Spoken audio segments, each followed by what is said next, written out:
Good evening and welcome to Safe Passage Children's Advocacy Center. I'm Maureen Basenberg. I'm the Executive Director of Safe Passage. Safe Passage is a nationally accredited children's advocacy center that provides hope and healing to children who have experienced abuse and neglect. We are the first and only co-located children's advocacy center in the state of Colorado. Many of the candidates have previously toured Safe Passage and are aware of this collaborative model, which includes Safe Passage, Colorado Springs Police Department, their Child Crimes Unit, El Paso County Sheriff's Office, El Paso County Department of Human Services, UC Health, the Family Center, and Kid Power Colorado.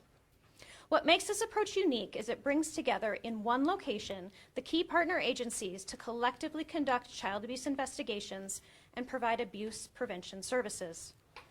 Not only does this model create efficiencies on the path to justice, but it is also what is best for the child. I want to thank the candidates for their service to this community. We appreciate you raising your hand to lead our city and joining us this evening as we discuss issues that impact children, who are the future leaders of Colorado Springs. You're welcome. I want to thank attendees, although some of you might wish you were home watching The Mandalorian Season 3 premiere. You all represent a cross-section of agencies on behalf of youth and families in the Pikes Peak region. It is a privilege to work alongside you as we realize the potential of each and every child in our community. I'd now like to introduce Bree Groves, the moderator for tonight's forum. Bree is an award-winning journalist who broadcasts on weekday mornings on KOAA News 5 and is the co-host of News 5 Today and the station's noon newscasts. Busy. She has been a longtime advocate for children and our work at Safe Passage. Thank you for moderating tonight's forum, Bree. Thank you. Well, thank you, Mo, and thank you, everybody, for being here tonight, especially the candidates. Your presence, your passion for Colorado Springs is very much appreciated by us all. As we know, these candidates vying to be the mayor of Colorado Springs. Now, tonight, we are focusing on the topic of kids and families here in Southern Colorado. Safe Passage did invite candidates to participate in this forum who had filed campaign finance reports with the city by January 3rd. Each of the candidates, you will have 1 minute for a brief introduction tonight. That'll be followed by 2 minutes to answer each of the 3 questions we have, and 1 minute for a closing. And Safe Passage's Jeanette Hill is over here as well, helping me to keep time tonight. So she will have a digital timer to display that all of the candidates should be able to see during each part of the forum. And if you are going over your time, I will politely ask you to end your statement at that time. Safe Passage previously asked a lot of the attendees in this room for many questions, and we got over 15 great questions. But based on themes, narrowed that down to 3 questions, and for time's sake as well. The candidates have gotten a chance to look at these questions already because this is a forum, not a debate. In that being said, we ask that you hold any comments or rebuttals until after the forum, at which point you will have a chance to talk with some of the candidates if you have any further questions. We are also streaming this debate online at KOAA.com, so this is what this microphone is for. We're going to get started with introductions, though. We'll start with you, Sally Clark, and move right down the line. Thank you very much. I'm Sally Clark. I am a longtime Colorado Springs resident. I've owned my own business for 36 years, as well as a military wife. I also have served at the local, state, and federal level, the only candidate here to have served at all levels of government. I wanted to just say that it's great to be here. I served as the Department of Human Services liaison for many years as a county commissioner, worked alongside it fighting for our littlest citizens to help in terms of child abuse and neglect and prevent that. District Attorney Dan May and I started the Not One More Child initiative when we had 12 children die in 1 year who were under the age of 5. So I'm not new to this. I really believe that our kids should be safe and our community should be safe. And that is where my focus will be as the next mayor of Colorado Springs. Thank you, Sally Clark, electclark.com.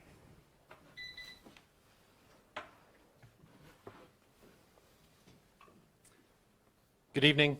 I'm Andrew Dalby, also obviously a candidate for mayor. I'm a Colorado Springs native and Sally keeps saying that she's the only candidate who has experience at all three levels of government, but I do too, just not as an elected official. I managed a team of consultants as a system engineer. I implemented some very large systems for the Department of Defense, New Jersey Department of Corrections, state of Wyoming. When the Colorado Springs Utilities implemented the system that runs everything, it was my team that they called. So, and then also private sector stuff, Honda and Intuit are some of the other clients that I've had. I'm also a small business owner. I own an RV storage facility at Powers in Dublin. My family bought that property back when when Powers was just a couple of wheel ruts in the weeds, so I've been around for a little while. I have 6 children, so I think I have the most of anyone in the race, although Lawrence is getting close at 5. And my wife was a school nurse, so I care deeply about children. Thank you, Andrew. Good evening. My name is Daryl Glenn, and I encourage you to go to darylglennforcolorado.com. I'm going to deviate from my comments because I want to talk about our political process. And I want to encourage people here to invite there are 3 candidates for mayor that should be at this table. And I understand that we had a cutoff with regard to the candidates that were invited, but I respect this process enough that if you want to run for mayor in this city, you should be allowed to participate in this forum. And we have already had one forum with the Chamber of Commerce and EDC where they were excluded, and quite frankly, I think that that's unacceptable. We need to make sure that if you want to stand up and represent the city, and I've talked to these gentlemen and they absolutely care about the city, they deserve an opportunity to be sitting up here talking with us. So I'm going to incorporate that into every single comment that I have tonight, because I am concerned about the city, they're concerned about the city, and they should be given an opportunity to speak. Thank you. And thank you. I appreciate it. Lojinos Gonzalez Jr. I want to second that. We're here talking about inclusion tonight, and I think they should be included.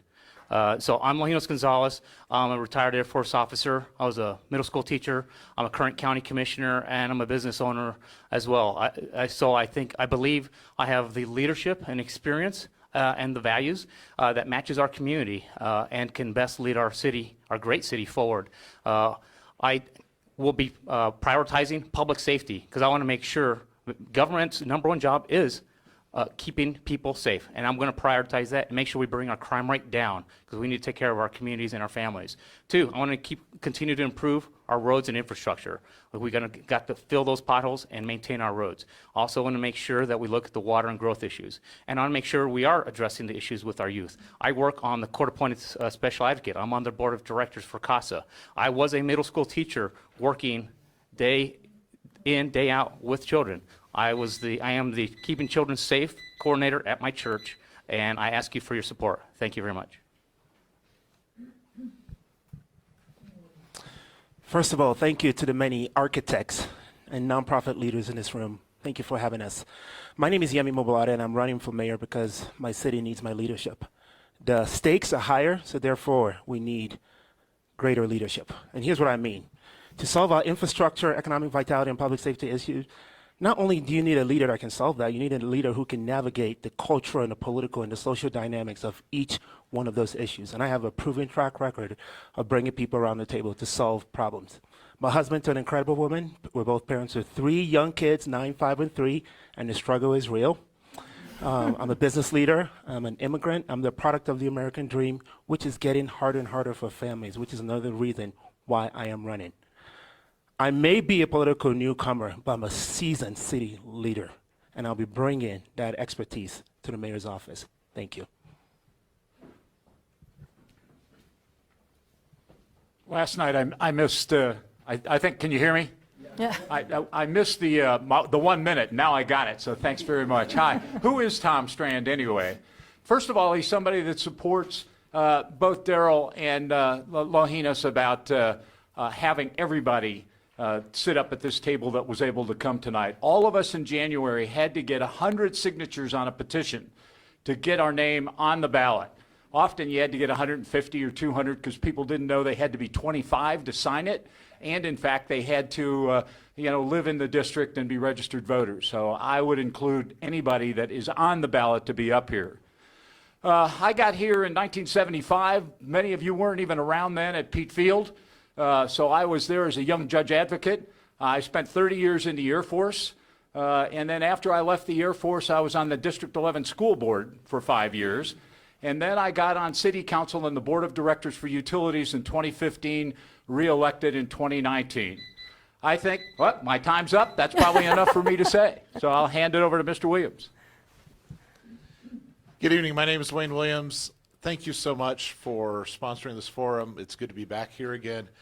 This center is one of the models in the state where you have folks coming together from different areas to work cooperatively, making it easier for the families involved and more efficient for the agencies that provide the support. And I'm proud that the Colorado Springs Police Department is a part of this agency. I am running for mayor because I believe in absolutely three core areas of city government. One of those is making sure that we address public safety. Second is making sure that we address our transportation infrastructure. And the third is working to improve our economic vitality. I am honored to have the chance here. I welcome my colleagues. I actually told one of them about this forum, not realizing there were specific rules out there that prohibited that. But I appreciate the chance to answer questions tonight, and I look forward to being here. Thanks. Thank you to the candidates for those introductions. Remember, when we do get to these questions, you get an extra minute. So 2 minutes, no pressure right there. The first question is focused on the topic of youth and mental health. The U.S. Centers for Disease Control recently reported that nearly 3 in 5 high school girls reported feeling sad or lonely. And in 2021, that is a 60% increase over a decade's time. Colorado Children's Hospital has declared a state of emergency regarding the mental well-being of our state's youth. So what can you speak to regarding Colorado Springs, the opportunities and the challenges that our city does face when it comes to addressing mental well-being of our young kids, teenagers? What our city faces, and what are some of the proposed solutions you do have for us? So thanks for that question. I'm Sally Clark. I wanted to say that, I have a long history of taking on issues that may not traditionally be for elected officials. And let me just give you a couple of examples.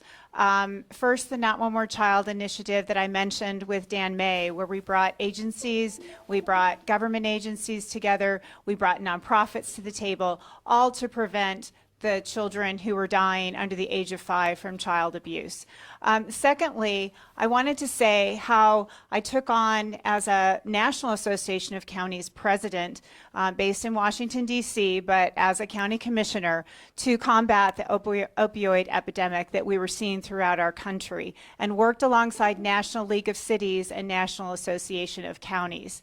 In addition to that, when I saw the issues that we were dealing with at the state of Colorado, in that El Paso County's numbers for child abuse and neglect were higher than the city and county of Denver, and yet we were getting shorted by over $10 million. I stood up at the Child Welfare Allocation Committee and said, this has to stop. We have to fund us well. I served on what we call the CWAC, the Child Welfare Allocation Committee, to fight for those littlest citizens that didn't have a voice. Those are some things that I think I could take to the mayor's office to be able to reach out to the community, to work with United Way, to work with 211, to basically partner with agencies, individuals, governments, to figure out how we address some of these concerns that are part of our social fabric. This is a really important time. These are serious issues for our community, and I believe this is a magnificent city that we have a future, but you need a mayor who's willing to step up and get things done. I ask you for my support, and that's Sally Clark. Thank you.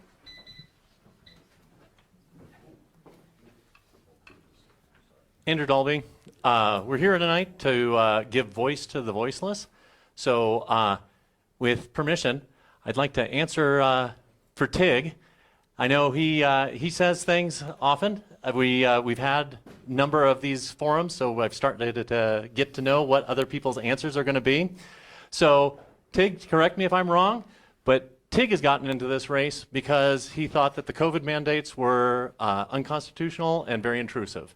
And I agree with him that the loneliness and the mental health that affects our children, that's unacceptable, that government intrusion into family life is a big part of why families are feeling attacked and threatened, and people are feeling lonely. Am I on here, Tig? Yes, sir. All right, very good. So agreed, and I agree with that. We homeschool our 6 children. I know that in my community, that's a situation where places like this aren't always seen as advocates. They're sometimes seen as people who want to attack. And so I try to be a liaison to my community and let them know that, DSS, the cops, Safe Passages isn't trying to take their children away from them, that you actually do care about abuse. But I think it's important for people who are in situations that are advocating for people that they don't necessarily take over, that they don't try to take over the proper role of parents. Daryl Glenn, this is an area that's near and dear to my heart. You know, we go to a lot of these candidate forums and people like to highlight the fact that I'm, quote, a career politician. But what they fail to see is the job that I have been doing most of my professional life. For over 23 years, I've been an attorney focusing in on domestic violence, sexual assault, representing children that are vulnerable. I'm currently the chief legal officer for TESA. So when we talk about these issues, I can tell you firsthand the battles that I face, my team face, and my organization face each and every day. And I'm here to tell you it's real. I'm running for mayor because I want Colorado Springs to be the safest city in the nation. And the best measure of that is what's happening to our children. And our goal is to be able to break the cycle. And I can tell you we are seeing an increase at an alarming rate of what's happening with our children. And what has happened over these past couple of years when you're looking at some of the economic pressures that our country is falling under, along with COVID, when you put people in isolation, mental health issues absolutely expand at an enormous rate. And it's extremely dangerous for people that are in unsafe environments. And what our organization specializes in, and what I do each and every day, is try to help people transition out of that, and especially kids. And primarily women and children in our organization, because that's primarily our clientele. And I can see what's happening. And each and every day, we want to make sure that they have a way to be safe, that they have access to healthcare services. But the most important thing that we want to make sure we do as a community is acknowledge that we have a problem, because we cannot fix this problem until we highlight the fact that we absolutely have a problem and we need to address it as a community. And I'm dedicated to doing that.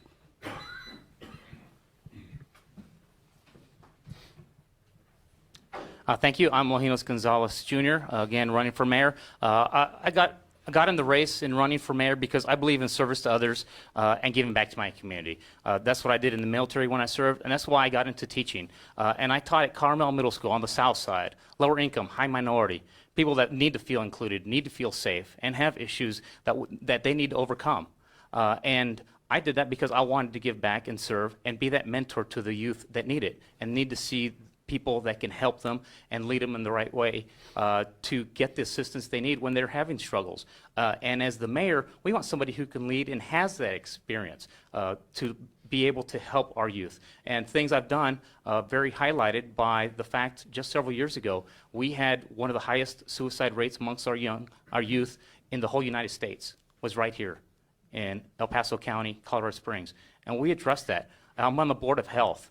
And I fought hard to make sure we got our stakeholders together. We brought in experts, public health, mental health experts to work with our youth. And now we have one of the lowest in the state because of bringing that together and leading strongly and advocating for our youth. I've served on the board of the KOAA, which is the court-appointed special advocates, youth going through some of the hardest life-changing things they'll ever have to go through. Some of it because of substance abuse, sometimes because of physical abuse of a parent or both parents, and maybe having to be in the foster care system. We need to support them and advocate for them, and I've been there for them on that board as well.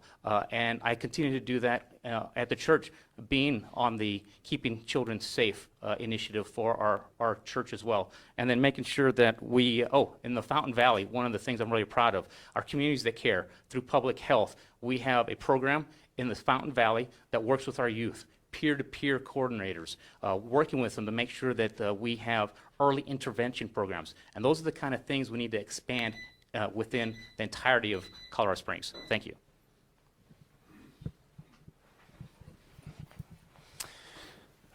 The mental health of our young people in Colorado Springs, it's a real crisis. Mental Health Colorado reported that Colorado Springs is in a teen suicide cluster. That's scary. Lahuina's mentioned that, that we're one of the highest in the country. And perhaps you know of a family member or a friend whose teen committed suicide. Perhaps your teen is having a hard time. We're close to it. We're walking right now with a couple of families in this struggle. You're not alone. The good news is that there are many people working on this. It's on the top of many of our minds. And I see an opportunity for government to lead in such a way to coordinate efforts among these many providers. So there are three things I would like to accomplish as mayor. Number one is to boost the city's partnership with many of our local providers, and to prioritize the city's partnership with many of these providers who are making mental health care the number one priority. Number two is to leverage the bully pulpit of the mayor's office, so the power and influence of the mayor's office to shine light on programs that are happening in this community. There's an organization I recently met with, Education for a Lifetime. They are located in 26 schools across our city right now, helping with our mental health crisis, especially to young girls.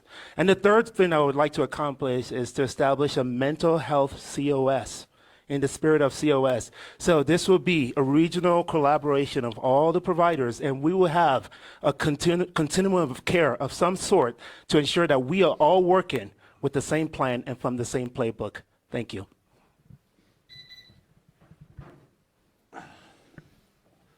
Tom Strand is a father and a stepfather of 2 grown women and a grandfather of 5 grandchildren, all girls, ages 8 to 21.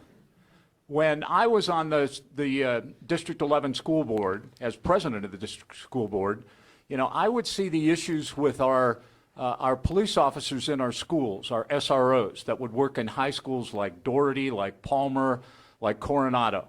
And we would have suspensions and expulsions with many women, many girls that were sad as the number we see in the question, 1/3 of girls in high school or young women in high school, 3 out of 5 feel sad and depressed. We have got to focus on that. Our SROs did that in our high schools. And that's where, with Mr. Glenn, I couldn't agree more that looking at our police department, our fire department, our emergency management is job number one. But those SROs work so hard with the students in high school to try and identify those that were in a crisis situation and to get them to the right resources, whether they were with counselors or with mental health providers. Even back a decade ago, when I looked at the mental health providers that we've got in Colorado Springs, we were drastically below what we needed in psychologists, psychiatrists, and mental health providers to reach out, especially to young women and young girls in this situation. They get bullied. They get involved with social media in a way that I never did when I was growing up. That's a whole new crisis for them. And I think our city government, starting with the mayor, needs to be totally involved, with that, working with school districts and working with faith-based organizations and working with nonprofits to ensure that we put this as a high priority so that we take care of young women in our community that are in crisis.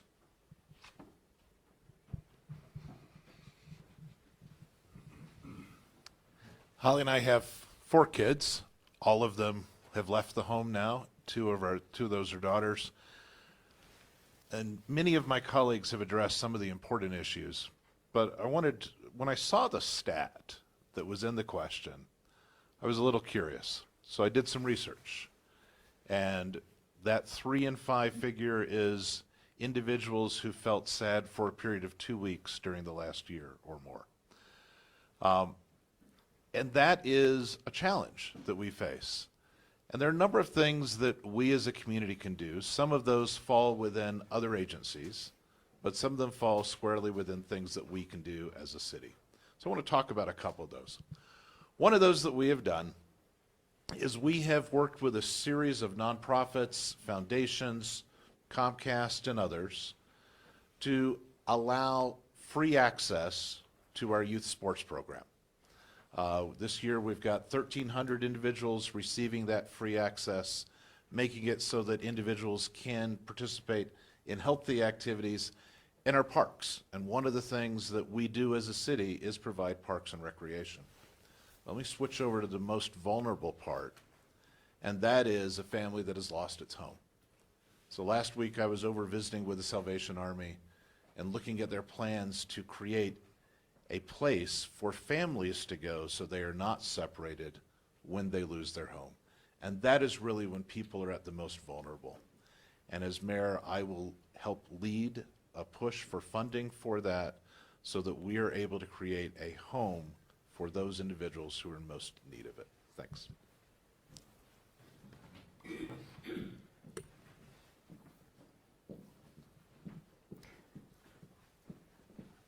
The second question has to do with Colorado Springs and making it more inclusive. And this question states, what would you do to make our city more inclusive for all residents, and that includes minorities, the elderly, LGBTQAI2+, and the underserved neighborhoods? Sally Clark. I think it's about also providing diverse leadership at the city and making sure that we are inclusive. When I look at some of the options that the city has, I just fought right here to save the Westside Community Center. That's an important place for some of our at-risk kids to go, to have a place to go where they can feel and be included. In addition to that, the city has additional recreational centers for our kids and our seniors. And I think it's important to get those folks working together to utilize those resources. When we look at the issues faced with substance abuse and with mental health and with domestic violence, those are where I think that we can step forward as a community to look for ways to bring people together. As a commissioner, I worked at the state level with the Department of Human Services, both locally and at the state, and did some testimony at the national level as well in terms of our funding and how we needed to get more dollars here. But things that were flexible in our local system, and we fought to keep our human services local because we know it best, whether that's kinship care and trying to keep families together, whether that's the ability for us to make sure that kids are safe and finding good foster care through organizations like Hope and Home, or working with Care Portal, which is a faith-based organization that helps provide all kinds of pieces of clothing and things that families need that they can't afford. Those are all things that I'm able to navigate because I've done that. But we have continuing problems here, and I look forward to working with all of you to bring us together to solve some of these solutions, even if they're not directly the city.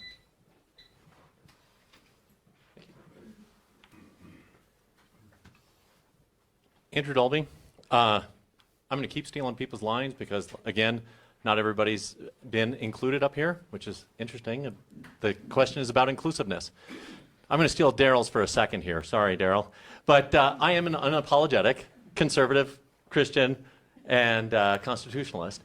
So, yeah, all right, there. But that's fine. And so I'm not going to apologize for who I am or what I believe.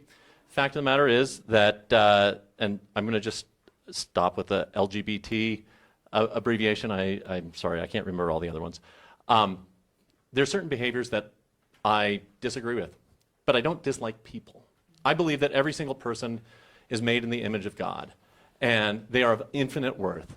And I believe that sometimes I'm scary. Sometimes people who feel judged by someone like me. And like I said, sometimes my community feels judged by people like you. That as a homeschooler, we feel that maybe you are judging us and that you want to prevent us from instilling our values into our own children. I'm going to go for you. You're the next one I was going to talk about, Jim. So Jim Miller over there, he's just a guy. That's his tagline that he likes to say. He feels judged. Go ahead and take a look at him. So he says he doesn't feel like he necessarily is appreciated when he stands up here with all of us in our suit. He takes off of work. He works 60 hours a week with his hands, and he feels judged. And he feels like people don't give him the time of day.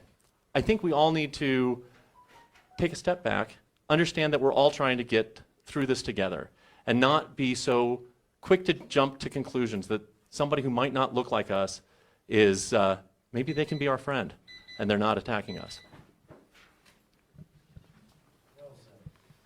Thanks, Jim. Daryl Glenn, I want to elevate this question a little higher because I think we're aiming too low. When I think about this question, I think about family. When we start thinking about what is our family going to look like in this community? Because I can't talk about this without my testimony. I encourage you to go to darylglennforcolorado.com because I actually posted that on the journey that I had in Colorado Springs because this is my home. I've been here for over 50 years.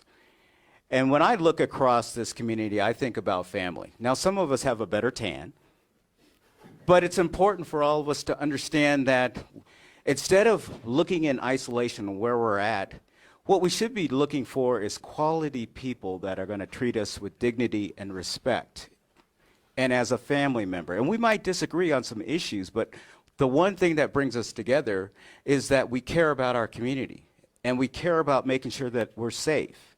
Because I can tell you, I would not be here but for God placing people in my life.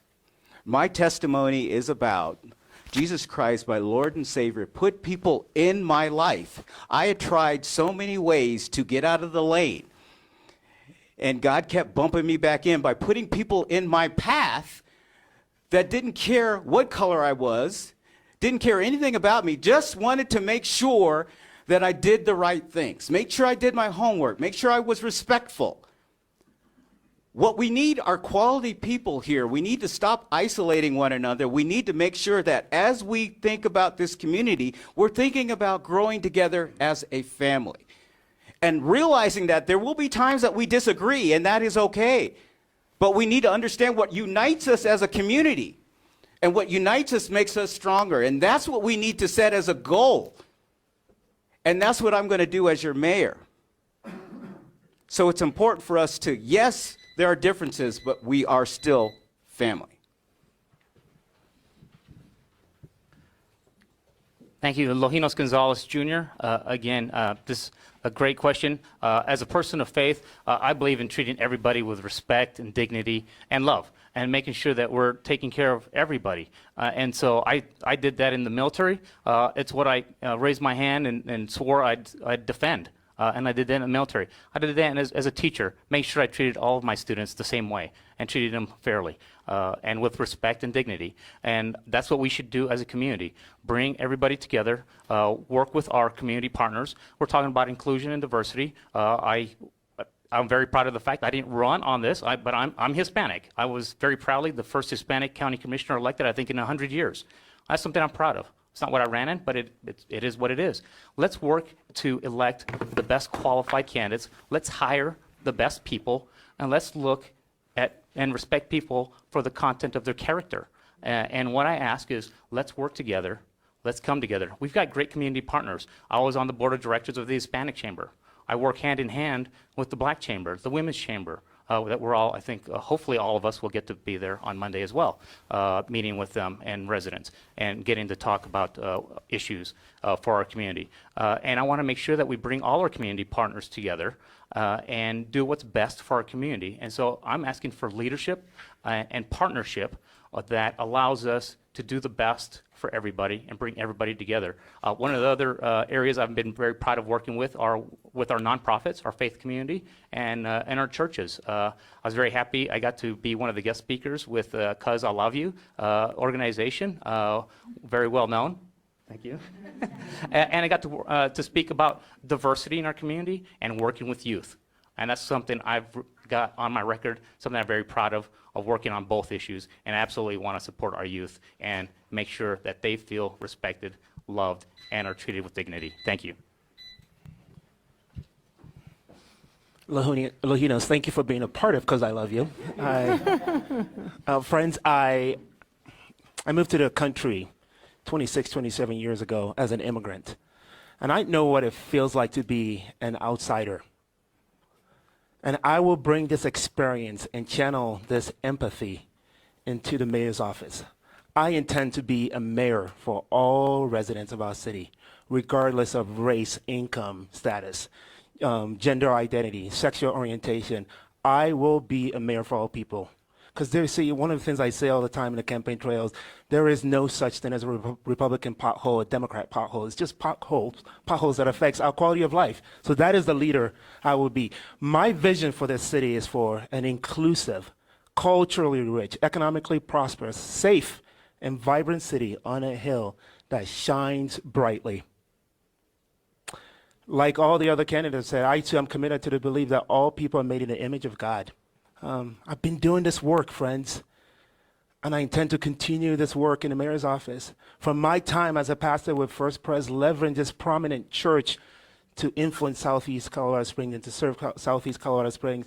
From my time being a leader with Thrive Network, teaching Southeast Colorado Springs residents to start their own business as to bring about socioeconomic mobility. 'Cause I love you, serving the underserved community. I will bring this relationship and this experience to the mayor's office. And there are three things I'd like to focus. One is a more inclusive city. As mayor, you're going to see that. Why our city website doesn't have the ability to be translated in Spanish, I do not know. That will change. My website right now, the campaign, has that ability. Number two, to welcome diverse communities to the mayor's table, have input in the decisions that affect your communities. And number three, to work to keep our families safe. That is the most essential function of your government. Thank you. This number two question is just terrific. So I'm going to kind of share with you how Tom has kind of grown in his life. 30 years active duty in the United States Air Force, 17 permanent change of station moves all around the world, 10 years overseas. I watched the United States Air Force grow as an organization in terms of including women. There were very few women in the Air Force when I came on active duty. The other group that we brought in were minority members.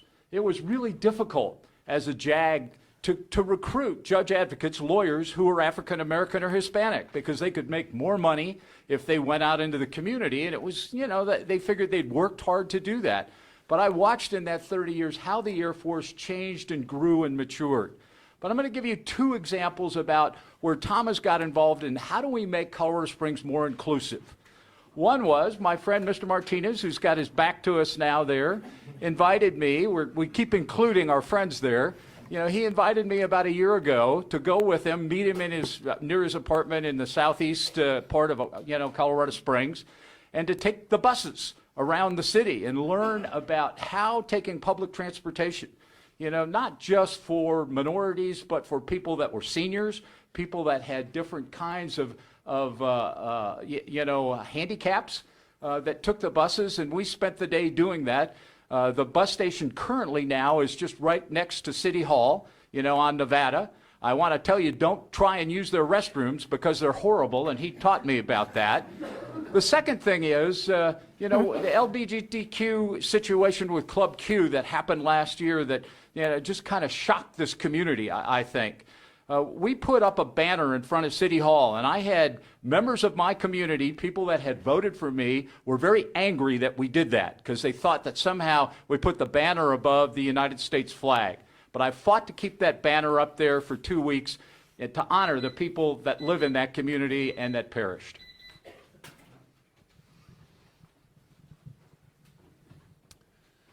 Thank you for the question. I'm going to try and go through and try to address a number of the subjects that were asked in it. So, when served as a county commissioner, I helped establish the Pikes Peak RTA, which provides $15 million a year in transit funding. That enabled us to expand transit to weekends and evenings. That's a critical part of being an inclusive community. With respect to different neighborhoods, we have on City Council allocated $1.5 million to the Family Success Center, which will be in Southeast Colorado Springs, converting a Harrison school that will be a part of that. We just finished a massive revitalization of Panoramic Park, where the city provided $5.5 million into the southeast area. Another $3 million came from various other entities. With respect to seniors, we are in the process of rebuilding our senior center to provide better services for our senior citizens, and we just allocated $8 million to that process. With respect to, trying to make sure I cover all of these things, we've also tried to make sure that as we do 2C projects and Pikes Peak RTA projects, that we do those throughout our community so that everyone is benefited from those. Finally, it also means on November 20th that Holly and I joined a number of others at the All Souls Unitarian Church in a vigil for those who had lost their lives. And that's an important part of what a mayor does when he's leading as well. Thanks.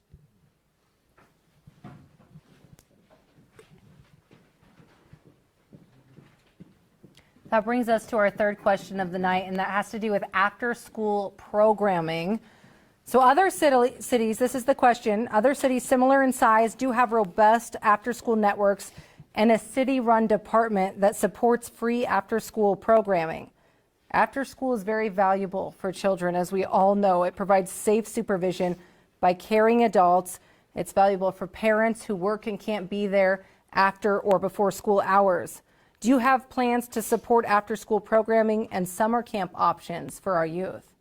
Well, I'm glad you asked this question because, again, I mentioned it before that the Westside Community Center was being threatened with being closed, and a group of advocates from the neighborhood stood up and went numerous times before these city council folks over here to ask to save the Westside Community Center. In my experience, I think that the youth are the future of our community. If we don't support them, who will? The city has recreation centers, but I think the programming needs to be improved. And how can we do that? That's partnerships. That's partnerships with maybe the YMCA, the Boys and Girls Club. That could be partnerships with the Department of Human Services, the workforce centers that have dollars to be able to help educate our kids and give them after-school programming. In addition to that, arts programs and things that really instill, I think, love and an ability for them to be creative. Shop programs. We have someone over on the west side who used to teach shop at West Junior High or middle school, and there's a mural that is in the Westside Community Center if you haven't been there to go look at this. Folks, these are serious problems, and I think this is the softer side of government that we're talking about tonight. How do we support those agencies, those nonprofits, bring folks together to help our youth so that they have a safe place to go? And maybe that isn't their home every day. The child care tax credit, the cliff effect, when folks make just a little bit too much more money and now they don't have child care. To look at those facilities and see how we can partner together to really build a better community and to keep our kids safe at the same time. I'm Sally Clark, and I thank you for your time and for the question. Andrew Dalby again, and again, I think it's easy to prejudge people. I know I feel prejudged sometimes. Big, tall, straight white Christian male. It's no secret I'm the richest guy in the race, but I started out poor. I was raised by a single mother on welfare. And so I understand that community. I understand what that feels like. I know what it's like to, well, we never went hungry, but what we ate sometimes was determined by what was donated to the food pantry that week. Lawrence, I think you got mentioned a couple times. I'm going to go back to Jim again for a second because Jim's answer is going to be, there's no such thing as free daycare. Somebody's going to pay, and he feels that it's on his back. And as somebody who's worked with my hands too, I understand that feeling. So it's going to be more taxes on you, right, Jim? Government never gives you anything that wasn't already yours. It's 100% right. You're just robbing Peter to pay Peter. So no, I absolutely don't support a government-run after-school daycare. I do believe in community support. I do believe in giving back. My wife and I have been tithing since we've been married. So she worked actually as a volunteer at Terman Elementary in southeast Colorado Springs for their after-school daycare program. I do believe that that is the proper role of the churches, to care for the widows and orphans, to care for those who are less fortunate. I don't believe that that's where that you have a right to go take Jim's money and give it to somebody else. Tough act to follow. Daryl Glenn. You know, I like to think back, in the 70s and 80s, I remember getting out of my house right off of Murray and getting on the bus and going to the Citadel Mall. That was kind of the entertainment for kids. And I wouldn't do that today, have my kids. I don't know if you've been there. I don't know if that's necessarily safe. See, I believe Colorado Springs needs to become leaner and more efficient. But one of the areas when I think about my goal of creating Colorado Springs as the safest city in the nation, we need places for our children to go and to be safe. So park and recreation is something that I absolutely believe fits into my critical core functions that needs to be supported. I cannot think of anything. I had a great time teaching T-ball. There's nothing better than teaching T-ball and watching these kids cluster around the ball. And I think that that's something that it is just hilarious. You need to film it to actually believe it. But T-ball, baseball, football, going to Camp Shady Brook with YMCA. We have so many things that we need to do to make sure that our children have things to do. Because guess what? If you don't provide children with things to do, they will get into trouble. So we need to, as a community, make sure that we have structured programs for them to do. Now, the city has a limited role. And I believe in park and recreation, and providing those programs is something that we should do. But as mayor, we should be going out there encouraging other partners to be able to provide programs, going into the church community, because churches and other organizations can provide before and after school type care. But what the city can do is kind of help coordinate those efforts to make sure people have places to go. But the bottom line is, that's what's great about Colorado Springs, is our quality of life and our kids. That's what we're going to be judged on. I want to go back and coach T-ball. Sign up for City T-ball is today, by the way. It just opened up. I got word on my way in. There you go.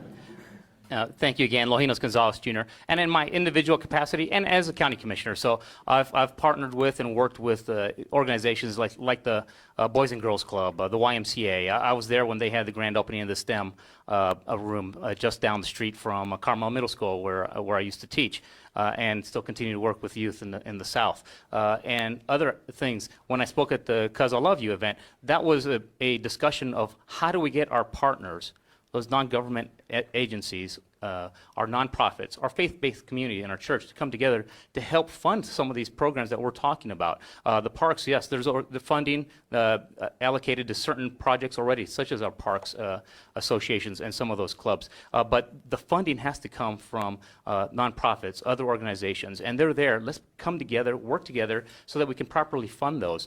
Some of the other things that we can do as well is making sure that we make great use of our shared spaces. Can you imagine some of the youth going to our senior centers? I sit on the board of one of the senior centers locally, bringing the youth in. Can you imagine the bright eyes of some of the seniors getting to spend some time with the youth? Well, keep them safe. That's something I think we can do and something we can work on that doesn't take any funding, but it's something that we can do. And I also want to make sure that, I also don't want to miss anything. Child care costs, right? So one of the things we can do as the mayor is advocate to cut costs, cut regulations. A theme we've talked about many times with Jim is cutting regulation, that cuts costs. Well, guess what? There's expensive child care. So even if there's not in a program, let's work to get those available services to our youth by working and advocating to keep those costs down. And the last thing I'll just close with there is we need to keep our children safe. And so funding, so this is an important area, but I want to prioritize funding for our public safety so that our neighborhoods are safe and our children and our youth are safe so they can walk through and play in our neighborhoods. Thank you.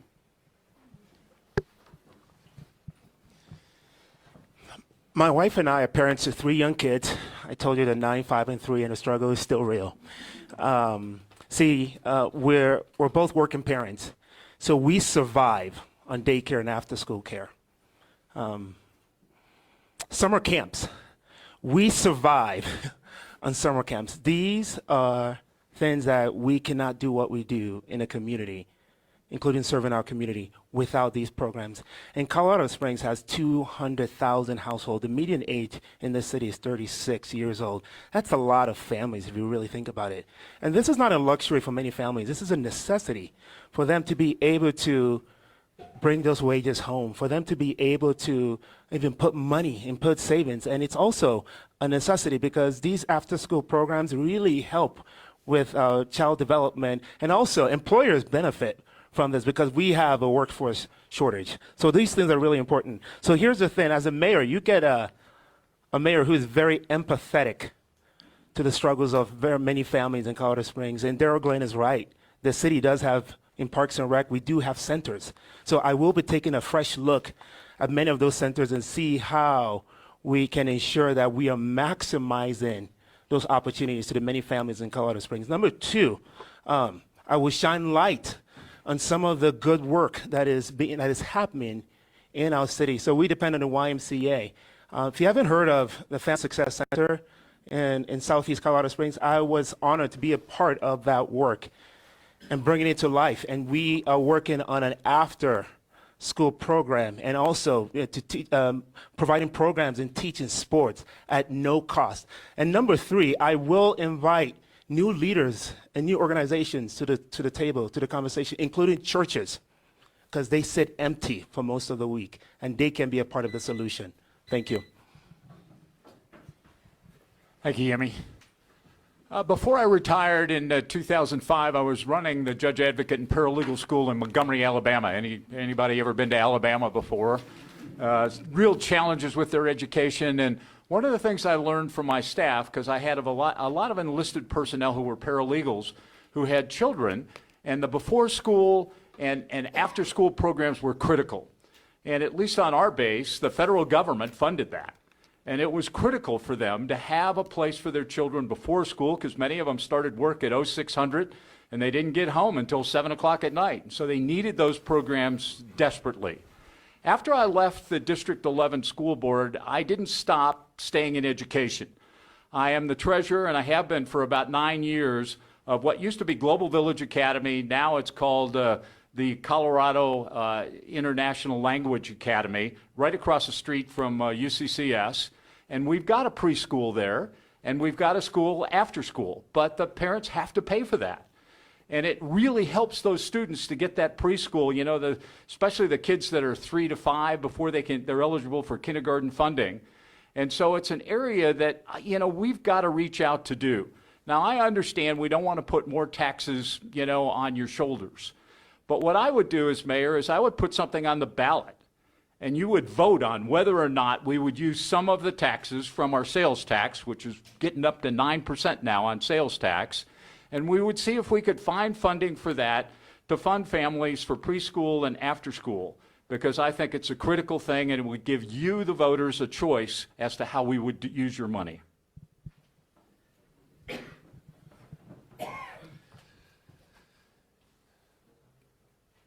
I'm going to carve up a little bit of this time here. But first, let me address this question.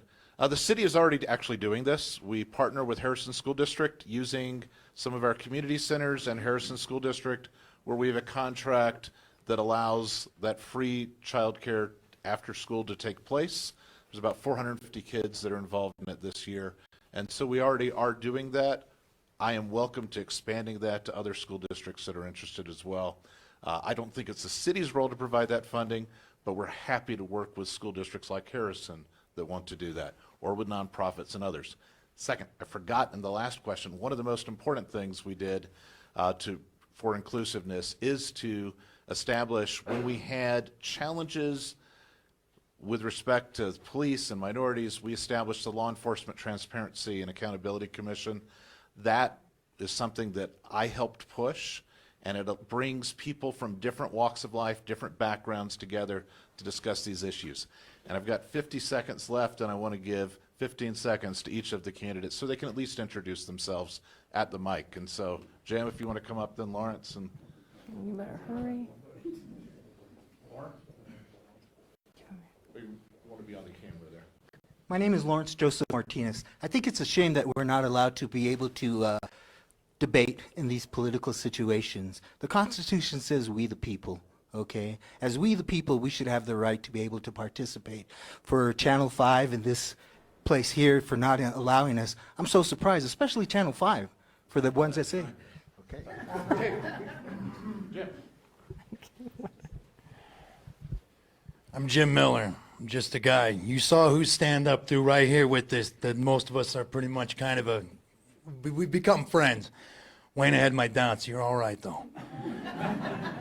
Look, the number one thing, though, is you make sure so it's safe in town with everything, that you get the child rapist, the regular rapist, the sex traffickers, all 5 miles away from our schools, 5 miles away from our victims, and don't let them in our neighborhoods unless we approve it as a community.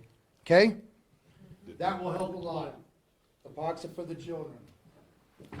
Wayne?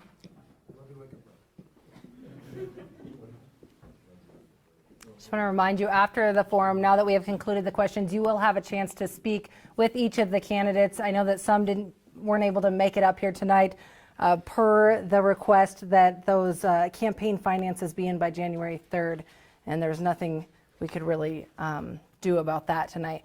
But if we would like to give our closing remarks now, 1 minute for that, whoever would like to do a closing. So thank you for being here. You know, these are serious issues. You're deciding who's going to be the next CEO of the city of Colorado Springs. And, you know, joking aside, we need to come back to who you're selecting. I'm someone who started as a small business owner who was kept out of City Hall by the then council, and that's why I ran for office in the first place. Accidental step into public office. And then I became a county commissioner, served at many levels, working on all kinds of issues and getting things done, and then was privileged to be able to work at the national level, fighting for local control and for less government mandates. As it comes to child abuse and neglect and the things that I care about and families and children, this is a place where I feel passionate about, and I know you do too. I would consider that you would like to have me as your mayor, and check out my website at electclark.com. Thank you so much for being here tonight.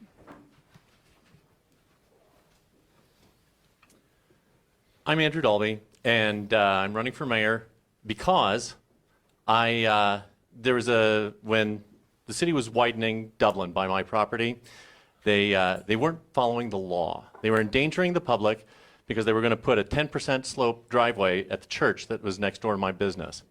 I tried to get the city to fix that and to follow the law, and they wouldn't do it. I made a political donation, and things happened. I'm offended, as somebody who grew up poor but now has money, that I have a voice that other people don't.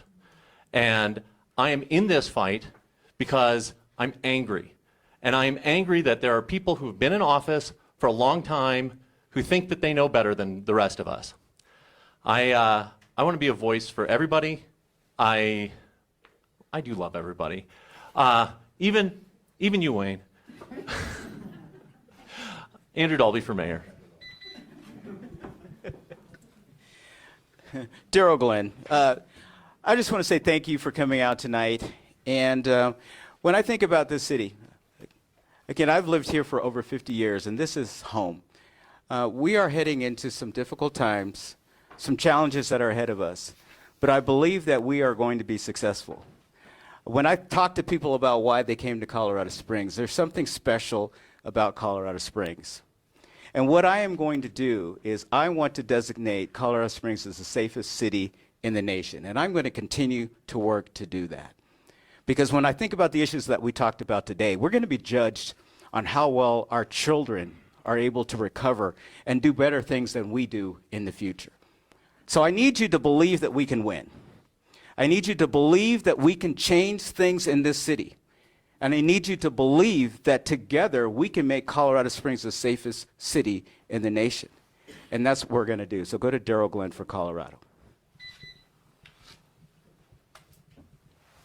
I'm Lojinos Gonzalez Jr., and again, I'm running for mayor because I believe in service to others and giving back to our community.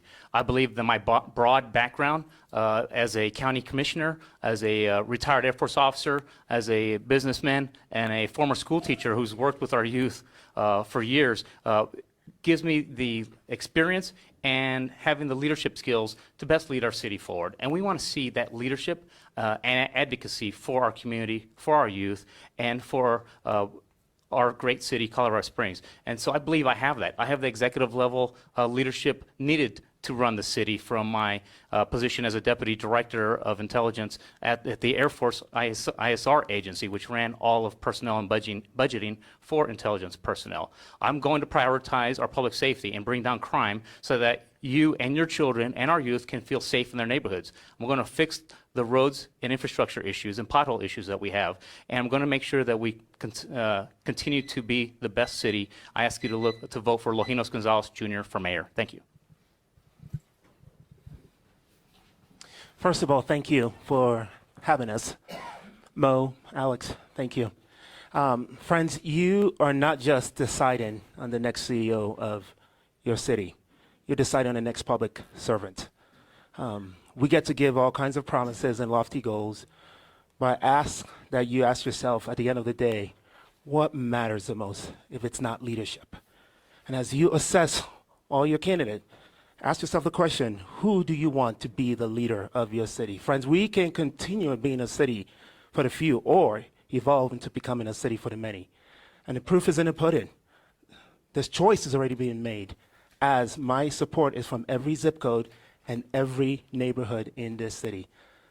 So the choice is clear. I ask for your vote. Vote Yemi for mayor.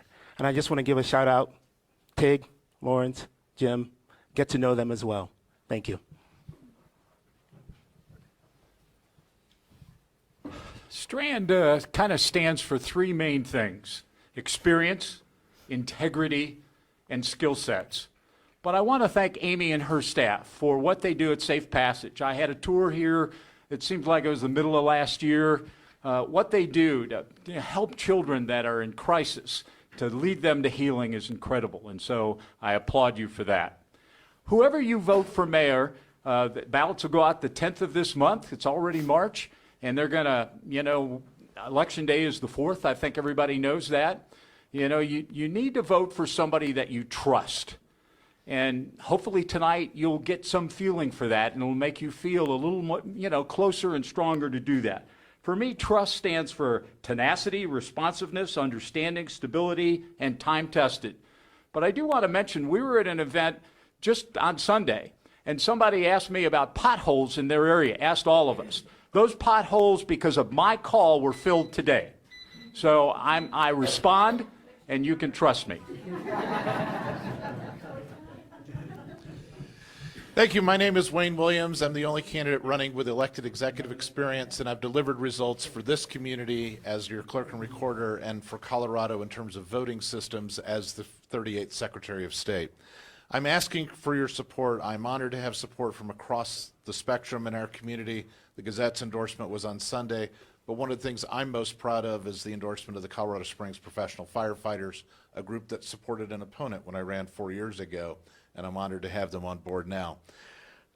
The website is winwithwayne.org. Tig, you're going to have 15 seconds if you want to introduce yourself here. And so I am asking for your support. Go to winwithwayne.org. And Tig, do you want 15 seconds here?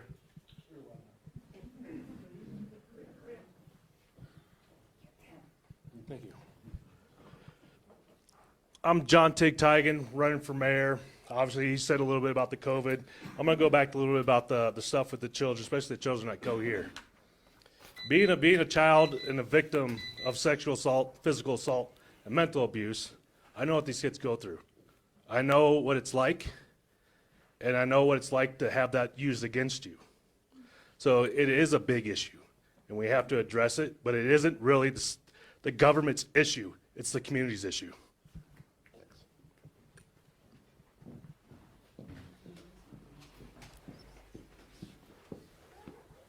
We want to thank each of the candidates who are up here tonight for sharing their thoughts on issues that impact our families and kids here in Southern Colorado. And thank all of you for coming. Many of you work in critical sectors that make such a difference in our families. Continue to ask questions, especially with your political leaders, because leadership is what seeks change and makes a stronger city and stronger families. But I do want to invite you now to talk with any of the mayoral candidates who are up here or who are not up here, to ask any questions that you may have for them tonight.